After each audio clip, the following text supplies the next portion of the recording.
तो सत श्री अकाल, केम छो, आदाब। उम्मीद करता हूँ कि आप सब लोग अच्छे होंगे और स्वस्थ होंगे। आज मैं आप लोगों को कहानी सुनाने वाला हूँ बॉयज़ लॉकर रूम के बारे में। ये बॉयज़ लॉकर रूम अभी हाल फिलहाल में हमारे काफ़ी सुर्खियों में और काफ़ी चर्चा में था कि इंस्टाग्राम पे एक ग्रुप था बॉयज़ लॉकर रूम के नाम से, जिसमें कुछ लोगों ने लड़कियों के बारे में बहुत ही गंदी और बहुत ही अभद्र भाषा का इस्तेमाल किया था और उनके खिलाफ़ मतलब गैंग रेप और ऐसी बहुत सी बातें, ऐसे स्क्रीनशॉट्स सामने आए थे। तो इसमें एक्चुअली हुआ क्या था, इसकी पूरी सच्चाई बताने की मैं आप लोगों को कोशिश करूँगा। इससे पहले मैं वीडियो को शुरू करूँ, मेरे चैनल को सब्सक्राइब कर दीजिएगा और साथ में जो बेल आइकन है उसको दबा दीजिएगा, ताकि मेरा जो भी नेक्स्ट वीडियो आएगा आप लोगों तक उसका नोटिफिकेशन पहुँच जाएगा। तो चलिए वीडियो को शुरू करते हैं। बॉयज़ लॉकर रूम एक इंस्टाग्राम पे एक ग्रुप है। एक दिल्ली और नोएडा के कुछ टीनेजर्स जो इस ग्रुप को चला रहे थे। अब एक्चुअली क्या सिचुएशन थी, इसमें क्या सीन हुआ था, वो मैं आपको बताता हूँ। एक 16 साल की लड़की और एक लड़का स्कूल में पढ़ते थे। दोनों काफ़ी अच्छे दोस्त थे। उस लड़की के दिमाग में एक आइडिया आता है कि क्यों ना ये मेरा जो दोस्त है इसको टेस्ट करते हैं, या इसको परखते हैं कि ये मेरा कितना अच्छा दोस्त है या ये मेरे बारे में क्या सोचता है। तो वो लड़की क्या करती है कि स्नैपचैट पे एक फ़ेक अकाउंट बनाती है सिद्धार्थ के नाम से। सिद्धार्थ के नाम से वो अकाउंट बनाती है और अपने उस दोस्त को भी रिक्वेस्ट भेजती है और बाकी लोगों को भी भेजती है। अब उसका जो दोस्त है वो उस रिक्वेस्ट को एक्सेप्ट कर लेता है और फिर वो लड़की सिद्धार्थ बन के उससे बातचीत शुरू कर देती है अपने ही उसी दोस्त से। और बातों बातों में फिर वो धीरे धीरे उसको बताती है कि तुम्हारी एक ये जो फ्रेंड है वो उसको उसका रेप करेंगे या उसका गैंग रेप करेंगे। तो एक तरीके से वो अपने दोस्त को सिद्धार्थ बन के भड़काने की कोशिश करती है, उसको प्रोवोक करती है कि तू अपनी उस दोस्त का रेप कर। अब वो जो लड़का होता है वो थोड़ा सहम जाता है इस चीज़ से, वो डर जाता है और इसी डर में वो इस चैट का स्क्रीनशॉट लेके अपनी उसी दोस्त को भेजता है जो सिद्धार्थ बन के उस लड़के से बात कर रही थी। उसको वो इस बात से बिल्कुल अनजान है, उसको कोई खबर नहीं है कि यही लड़की है जो सिद्धार्थ बन के मुझसे बात कर रही है। अब वो उस लड़के को अपनी उस दोस्त की फ़िक्र होती है, तो वो चैट का स्क्रीनशॉट लेके उसको भेज देता है कि देख ऐसे ऐसे एक लड़का है ये सिद्धार्थ नाम का, और ये तेरे बारे में ऐसे ऐसे बात बोल रहा है, तो तू इससे बच के रही हो। और वो स्क्रीनशॉट उस लड़की के साथ साथ वो अपने और भी दोस्तों को भेज देता है। अब ये स्क्रीनशॉट जब वो अपने दोस्तों को भेजता है, उसके दोस्त आगे फॉरवर्ड करते हैं, वो आगे फॉरवर्ड करते हैं, ऐसे करते करते करते करते ये पहुंच जाता है बॉयज़ लॉकर रूम नाम का एक ग्रुप होता है इंस्टाग्राम पे, उनके पास। अब उस ग्रुप में 22 लोग होते हैं, जिसमें से उनका जो एडमिन है वो नोएडा का लड़का है और बाकी के लड़के जो हैं वो दिल्ली के हैं। तो उनमें से कोई एक लड़का और इस स्क्रीनशॉट को वो ट्विटर पे डाल देता है।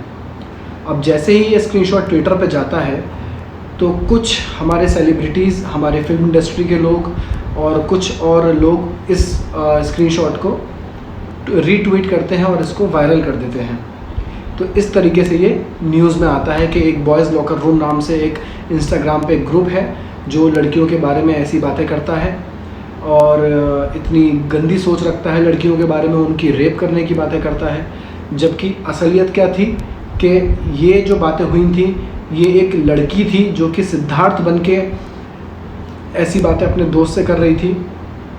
जब ये सारी खबर साइबर क्राइम तक पहुंचती है दिल्ली, वो इसकी जांच कर रहे होते हैं कि ये पूरी इन्वेस्टिगेशन चल रही होती है कि ये हुआ क्या था, इसमें कहाँ से सारी कड़ियाँ जोड़ जाड़ के जब वो निकालते हैं तब पता चलता है कि ये जो सिद्धार्थ नाम का अकाउंट है वो उस लड़की ने बनाया था। फिर जब उस लड़की से पूछा जाता है कि आपने ऐसा क्यों किया, तब वो बोलती है कि ये जो मेरा दोस्त है, मैं इसको टेस्ट करना चाहती थी, इसकी मेंटालिटी टेस्ट कर रही थी, इसकी सोच को परखना चाह रही थी कि ये मेरे बारे में क्या सोचता है, कि या ये मेरा कितना अच्छा दोस्त है। अब ये तो रही सारी कहानी, लेकिन हुआ क्या, बॉयज़ लॉकर रूम जब ये न्यूज़ वायरल हुई तो बदनाम हुआ बॉयज़ लॉकर रूम। मैं ये नहीं कहूँगा कि बॉयज़ लॉकर रूम में जो लोग हैं उनकी जो उनकी चैट होती थी उस ग्रुप में वो कोई मतलब वो भी लड़कियों के बारे में बहुत सी ऐसी उन्होंने बातें लिखी थी और उस चीज़ को लेके उनके ऊपर केस भी डाला गया है कि आप लड़कियों को लेके ऐसी उल्टी सीधी बातें बोलते हैं। लेकिन ये जो स्क्रीनशॉट जो वायरल हुआ था, ये जो चैट थी कि जिसमें ये लिखा गया था कि इस लड़की का गैंग रेप करेंगे, ये चैट उन बॉयज़ लॉकर रूम के लड़कों ने नहीं की थी, उनकी चैट नहीं थी। ये चैट इस लड़की ने, मैं इसका नाम नहीं बताना चाहूँगा आपको, इस लड़की ने सिद्धार्थ बन के एक स्नैपचैट पे एक फ़ेक अकाउंट बनाया और ये सारी चैट उसकी थी। जब उसका वो दोस्त जिससे वो बात कर रही थी, उसने जब वो चैट का स्क्रीनशॉट अपने दोस्तों को भेजा, इस तरीके से वो वायरल हुआ और ये पूरी कहानी हुई थी।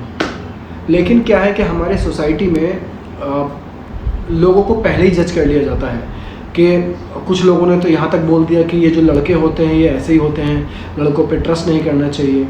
तो मैं बस इतना कहना चाहूँगा कि चाहे लड़का हो, चाहे लड़की हो या कोई भी हो, बुरे लोग हर उसमें होते हैं, चाहे वो लड़के भी बुरे होते हैं, लड़कियां भी बुरी होती हैं।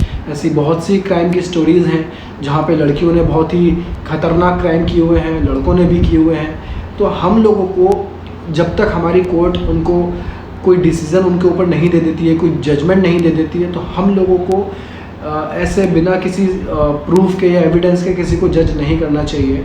और ऐसा भी सुनने में आ रहा है कि उनमें से किसी एक लड़के ने, मानव नाम के लड़के ने सुसाइड कर लिया है और पता नहीं इस बात में कितनी सच्चाई है कि इसी वजह से उसने सुसाइड किया है, इस बारे में मुझे ज़्यादा जानकारी नहीं है। तो बस यही कहना चाहूँगा कि किसी को इतनी जल्दी जज ना करें जब तक हमारी कोर्ट जो है वो अपना जजमेंट नहीं दे देती है, क्योंकि क्या है कि टीनेजर्स जो हैं इनकी जो सोच है इस पे बहुत ज़्यादा इफ़ेक्ट पड़ेगा और हमारे समाज पे बहुत गलत मैसेज जाएगा। और यही हुआ एक्चुअली कि काफ़ी लड़कियों ने या हमारी जो फीमेल सेलिब्रिटीज़ हैं उन्होंने भी लड़कों को सीधे टारगेट किया और ब्लेम कर दिया कि ये लड़के होते ही ऐसे हैं, और जबकि कहानी कुछ और थी। इसमें यह था कि एक लड़की ने खुद वो फेक अकाउंट बना के अपने दोस्त को मैसेज किया कि इस लड़की का रेप करेंगे, और जबकि वो लड़की वो खुद अपने बारे में बता रही थी। तो ये चीज़ें जो है काफ़ी ख़तरनाक साबित हो सकती हैं। आजकल बच्चों के पास छोटी उम्र में मोबाइल रहते हैं तो उसका गलत इस्तेमाल भी करने लगे हैं। तो मैं ये कहूँगा कि थोड़ा सा पेरेंट्स की भी रिस्पॉन्सिबिलिटी बनती है कि अपने बच्चों पर थोड़ा ध्यान दें कि सही यूज़ उस मोबाइल का वो कर रहे हैं या इंटरनेट का कर रहे हैं या नहीं है, या वो गलत संगत में तो नहीं है। तो बस यही मैं कहना चाहूँगा। ये पूरी कहानी थी बॉयज़ लॉकर रूम की। उम्मीद करता हूँ कि आप लोगों को कहानी अच्छी लगी होगी। Thank you so much.